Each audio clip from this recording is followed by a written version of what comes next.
회장님, 요즘 한국에서 취업하기 정말 힘든 거 아시죠? 2021년 대학생 취업 인식도 조사에 따르면 사실상 대학생 10명 중 7명이 구직을 거의 포기했다고 해요. 그리고 많은 청년들이 열심히 일해도 집 못 산다. 열심히 일해봤자 부자가 될 수 없다. 이런 생각을 정말 많이 가지고 있더라고요. 그래서 그런지 청년들이 빚을 내서 투자하는 비투를 하는 경우가 정말 많아졌는데 지금의 2030 세대들에게 어떤 조언을 해주시고 싶나요? 저는요, 진짜 돈을 빌려가지고 투자한다. 야, 이거는 완전히 카지노입니다. 일단 여러분이 취업도 못하는데 투자를 할 수 있을 거라고 생각하십니까? 이거 진짜 위험한 발상입니다. 인생은요, 오징어 게임이 절대 아닙니다. 투자는요, 내 원금을 지켜가면서 투자 공부를 수없이 하시면서 1년이고 2년이고 3년이고 공부하시면서 투자를 해야 되는데 돈을 빌려갖고 지금 투자를 하겠다고요? 정말 큰일입니다. 큰일 나요. 큰일 나. 지금 투자 공부하는 건 너무 좋아요. 누군 투자를 어떻게 하고 있고 기업 공부를 하고 미래 공부를 계속 하는 건 너무 좋지만 돈을 구워서 투자는 절대 하면 큰일이 납니다. 그리고 여러분, 만약에 이렇게 종잣돈을 모았는데 나 지금 진짜 열심히 해서 3천만 원 모았어. 진짜 아니면 7천만 원 모았어. 근데 어떻게 이 돈으로 집을 사? 그러니까 나는 월세를 사는 거지. 이렇게 생각하시는 분들이 있고, 여기서 더 열심히 모아서 30대들은 뭐 4억, 5억 이렇게 됐는데 어떻게 이 돈으로 서울에서 집을 사? 그러니까 이런 사람들은 전세를 사는 경우가 있거든요. 근데 나는 여기에서 진짜 다른 투자는 돈 꿔서 투자하면 절대 안 되지만 집에는 30대 때 한 번은 한 가지는 해도 된다. 이제 결혼하고 안착했으면 집을 사야 된다고 저는 생각해요. 한 30대 정도 사면 제일 좋을 것 같아요. 그래서 이제 예를 들어서 내가 진짜 뭐 한 3억이 어떻게 남편이랑 해고 집에서 좀 보조받아서 있어. 3억이 예를 들어서 있어. 또는 1억이 있어. 근데 내가 지금 살 집은 30평이야. 왜냐면 부모님도 있어야 되고, 뭐, 나도 있고, 자식도 있어. 30평은 죽었다 깨어나도 3억으로 못 사. 또는 뭐, 다른 거를 여러분이 뭐, 방 2칸짜리를 못 사. 한 칸짜리를 못 사. 그러면 이 돈을 살 수 있는 가격을 사야 돼요. 왜냐면 내가 1억이 있는데 내 집은 3억이야. 그러면 이 1억으로 살 수 있는 40% 보조를 받아가지고, 내가 이제 다락방을 산다거나, 살 수 있는 집을 사는 거야. 왜냐하면 내가 만약에 1억을 전세에 집어넣어놓고 있잖아요. 그 1억의 가치가 점점점 줄어요. 왜냐하면 물가 상승률도 있고 1억의 돈 가치는 줄어. 그리고 집값도 오르고 있고. 그러니까 내가 살 집을 내가 꼭 사야 된다라고 생각하는 사람들이 굉장히 많은데 저는 그렇게 생각을 안 하거든요. 이 1억으로 살 수 있는 다락방을 사서 내가 다락방으로 이사를 못 가, 내 상황에. 그러면 그거를 세를 주고 그리고 나서 계속 그러니까 40%를 정부 보조금을 받았잖아요. 그러면 그 40%를 갚아가면서 내가 또 돈을 모아. 그리고 나서 뭐 2, 3년, 4, 5년 됐어. 이거를 팔아. 그러면 이제 집값이 좀 올랐을 거 아니야? 뭐 1억 5천이 됐건 1억 4천이 됐건 내가 또 모은 돈 해가지고 2억을 모았어. 그러면 2억 플러스 또 한 40%를 해서 조금 더 이제 요번에는 나도 내 집을 좀 낮추고 이 집을 좀 올려서 이렇게 이사 갈 수 있는 그러니까 내 환경에 살 수 있는 거를 하나를 사는 거죠. 아까 벼락거지였던 분들이 대부분이 힘들어하는 게 그거야. 내 친구는 집을 샀는데 나는 그냥 집값이 비싼 것 같아서 전세를 샀는데 얘는 집값이 오르고 나는 모르고 나는 갑자기 똑같았는데 나는 더 소비하지도 않았는데 갑자기 거지가 된 거거든요. 제 조카 중에 제가 예를 들어볼게요. 제 조카 중에 2명의 조카가 있는데 한 명은 집을 사가지고 거의 비슷해요. 돈이 있는 건 비슷한데 걔네가 뭐 이렇게 부부간에 돈을 모아가지고 집에 조금 보조를 받아갖고 하나는 전세로 가고요. 하나는 집을 신축 건물을 한 2억 원 정도를 더 장기 론을 받아서 집을 산 거예요. 그러니까 정확하게 기억은 못 하는데 한 5억에서 7억 정도를 샀던 것 같고요. 이 친구는 전세였었어요. 한 5억 원 정도. 5억 원으로 전세, 얘는 7억짜리 집을 샀어요. 그런데 이 7억짜리는 분양할 때 되니까 이게 지금 거의 13억, 14억 나가요. 얘는 지금 5억인데. 그러니까 이 자매가 얼마나 정말 억울하고 힘들겠냐고요. 어떻게 샐러리맨이 집 7억을 벌어요. 몇 년 만에. 얘는 진짜 정말 깜짝 놀랐어요. 그리고 이게 장기니까 분명히 여러분 성장할 거예요. 아니 내가 한 달에 200만 원밖에 못 버는데 평생 이 돈을 모아도 얼마밖에 안 되잖아. 그러니 진짜 자포자기하는 생각을 하거든요. 근데 이런 사람은 진짜 계산 잘 못하는 거예요. 일단 내가 평생 200만 원만 벌지 절대 않아요.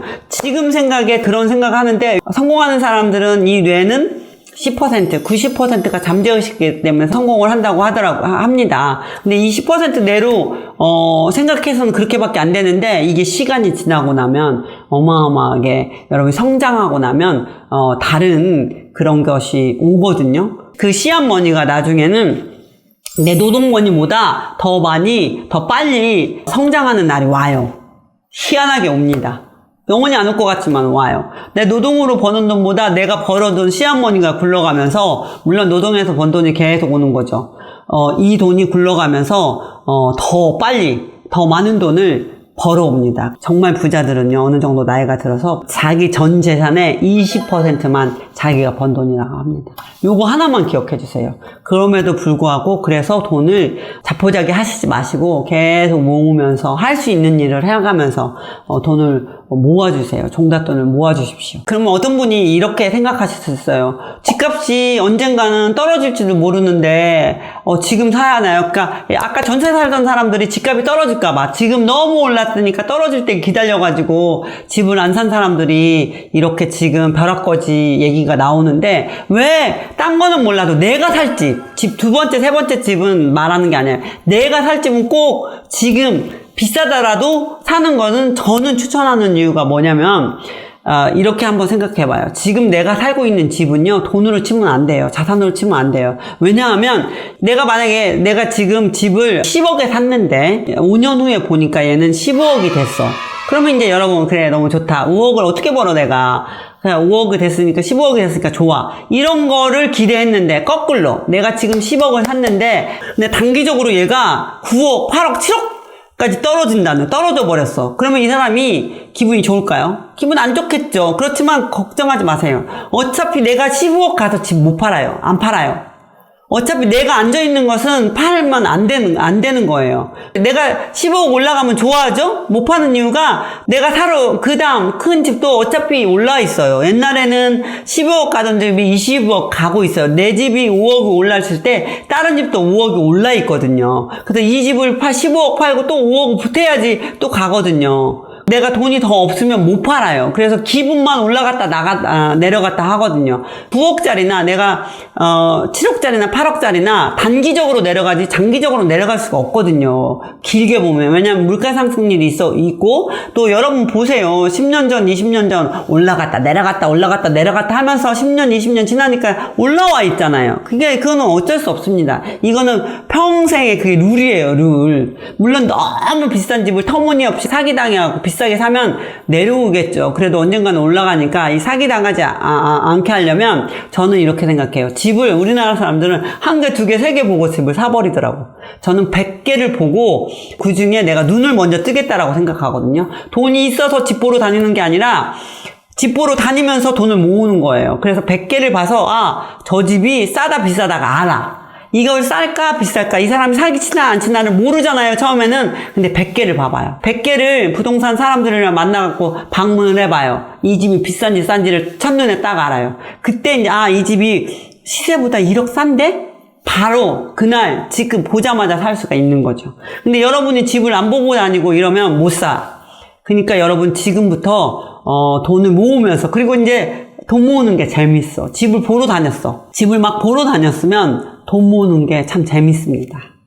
갑자기 워라밸 한답시고 어디다가 막 욜로 막 한다고 다 쓰지 않아요. 집을 보러 다니는 사람은. 집 보는 맛, 저기 이사 가야지, 저기 이사 가야지.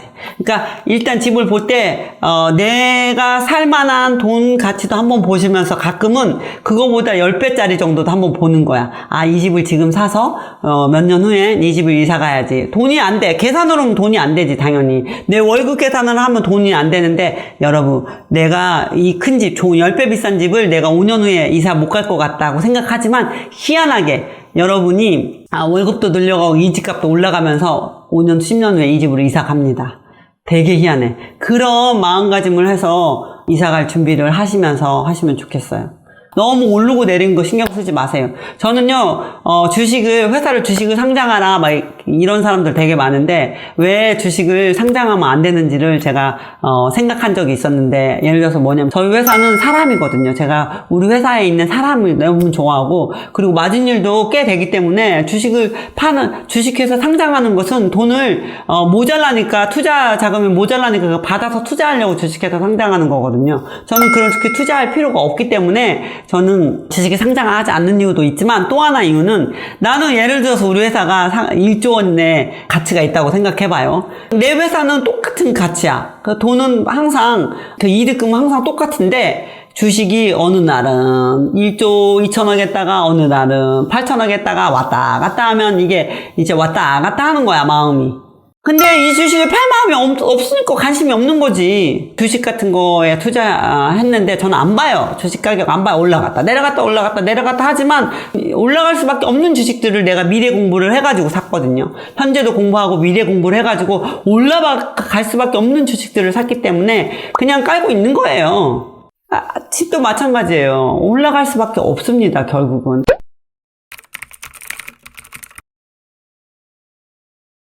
네, 그리고 굉장히 요즘 진짜 투자 열광이잖아, 투자 열광. 우리나라. 너무너무 좋아요. 사실은 저는 그렇게 생각해. 부동산 투자보다 기업에 투자할 때, 왜냐면 부동산은 땅 한계가 되어 있어. 한정이 되어 있기 때문에 네가 가져가면 내가 못 가져가고 이게 가격이 오르면 오르고 내리거든요. 많은 사람이 관심 있으면. 관심 때문에 부동산 가격이 올라가는 경우가 많이 있어요. 필요 때문이라기보다도 내가 너무 사고 싶어 하니까. 그러니까 사고 싶어 하는 사람들의 마음이 부동산 가치를 올리는 거거든요. 팔고 싶어 하는 사람이 많으면 떨어지고. 근데 회사에 투자하는 것은 제가 생각했을 때 바람직한 투자다. 진짜 기업을 자꾸 깔 것이 아니라 기업을 성장시켜갖고 기업이 돈을 벌게 해서 내가 그 돈의 일부를 가져가면 저 바람직한 투자 같아요. 그렇기 때문에 여러분들이 투자를 공부를 하시는 건 굉장히 좋지만 섣불리 투자하지 마세요. 진짜 섣불리 투자하는 것은 모르고 투자하는 거는 카지노랑 똑같아. 도박이랑 똑같아요. 그래서 저는 여러분들이 투자 관련한 책을 100권을 읽기를 바라요. 저도 지금 읽고 있거든요. 2주에 한 권은 제 이제 올해 목표도 2주에 한 권은 투자 관련 책을 읽겠다. 뭐 다른 책도 말고 투자 관련 책만, 부동산 투자 관련 책 하나 읽으셔도 되지만 저는 주로 주식이라든지 이런 투자 관련 기업 공부, 미래 공부 이런 거를 하면서 제가 투자를 서서히 공부하고 있습니다. 그리고요, 여러분들 진짜 왜 TV에 나와서 이거 올랐어요 내렸어요 하고 돈 얘기 많이 하시잖아요. 많이 번 사람들, 그 중에 일부 번 사람들이 와서 돈 얘기를 많이 합니다. 저는 어떤 종목을 말씀 안 드리는 이유가 여러분의 돈과 제 돈이 달라요. 같은 액수로 달라요. 내 1,000만 원과 여러분의 1,000만 원이 달라요. 다를 수밖에 없어요. 저는 잊어버릴 수 있는 돈이지만 잃어버릴 수 없는 돈이 있습니다. 꼭 필요한 돈이 있어요. 학자금이나 결혼 자금으로는 주식을 투자하면 안 돼요. 그중에 나는 내가 벌어들이는 수익의 30%를 저축을 하는데 그중에 10%는 부동산 투자를 계속 공부하면서 내 돈을 남한테 주면 안 돼요. 펀드 회사 매니저한테 돈을 맡긴다는 것은 고양이한테 생선을 맡기는 거랑 똑같다고 저는 생각합니다. 왜냐하면 이 사람들은 그 거래 수익에서 거래하면서 커미션을 떼가는 사람들이기 때문에 거래가 많이 할수록 내가 돈을 잃어도 내가 마이너스 60에도 이 사람들은 커미션을 받아가는 사람들이에요. 그렇기 때문에 이 사람들을 만 믿고 돈을 맡기진 않아요. 제가 공부하면서 왜 그러는지 이유를 알면서 점점점 이런 부동산 공부를 하고 내가 생각하는 이 기업은 미래에 어쩔 수 없이 미래에도 잘 될 기업인데 저평가가 되어 있다라고 생각하는데 투자를 하잖아요. 그렇기 때문에 미래에 성장할 회사 조금 저평가되어 있을 수도 있고 내가 잘 모르니까 고평가되어 있을 수도 있지만 어쨌든 장기적으로 봤을 때 이 회사는 성공하는 회사, 이런 회사에 투자를 하는데 그 돈 가치가 다릅니다. 그래서 여러분들이 투자할 때는 신중하셔야 돼요. 신중하셔야. 저는 누구든 투자는요, 원금을 손해 안 본다라고 생각하시면서 투자를 하셔야 돼요. 물론 100% 투자하면서 원금을 손해 안 보는 길은 거의 없을 수 있어요. 그렇지만 원금 손실은 안 해야 되겠다는 마인드로 갖고 가야 돼요. 그래서 비트코인이니 뭐 다른 토큰이니 이런 거에는 아직은 투자를 안 해요. 내가 원금 손실할 자신이 없기 때문에. 공부는 계속 하고 있습니다. 근데 어느 날 공부를 계속 하다가 좀 늦었더라도 내가 원금 손실은 거의 안 보겠구나 라고 생각할 때 저는 아마 투자할 수 있을지도 모르겠지만, 여러분 1억을 왜 원금 손실을 하면 안 되냐면, 제가 어떤 사람이 연봉이 5천만 원이야. 그것을 1억을 계속 10%씩 모아가지고 1억을 모았어. 아니면 연봉이 1억이야. 연봉이 1억인데 1억을 투자한 거야. 1억을, 손해봤네? 1억에서 3천만 원 빠졌네? 3천만 원 벌지. 1억 벌지 뭐. 1년 더 열심히 일하자. 이 1억은 1년 더 열심히 하자가 아니에요. 같은 1억이 아닙니다. 여러분이 일할 때 연봉 1억하고 내가 지금 저축한 1억은 같은 1억이 절대 아니에요. 이 연봉 1억을 벌어도 여러분이 얼마나 어렵습니까? 30% 저축하다가. 연봉 1억 30%면 최소한 3, 4년. 4, 5년은 죽어라고 일을 했어야 돼요. 1년 더 열심히 일하자가 아닙니다. 3년 열심히 하자예요. 30% 저축하는 사람 많지 않습니다. 10%밖에 저축 못하는 사람 너무 많아요. 10%도 못하는 사람들 많은데 그럼 10년입니다. 1억 원을 벌려면 연봉 1원짜리가 10% 저축하면 10년인데 그까짓 것 1억? 돈이 많아서 돈을 버는 것이 아니라 공부한 시간이 많기 때문에 돈을 버는 거예요. 공부한 시간도 없이 이게 건너뛰려고 하는 이건 갬블이야, 갬블. 도박입니다. 우린 도박은 하지 마세요. 인생은 오징어 게임이 절대 아닙니다. 오징어 게임 하지 마십시오. 뭐 아니면 도가 아니에요. 제가 4가지 제안을 한번 할 거예요. 첫 번째는요, 여러분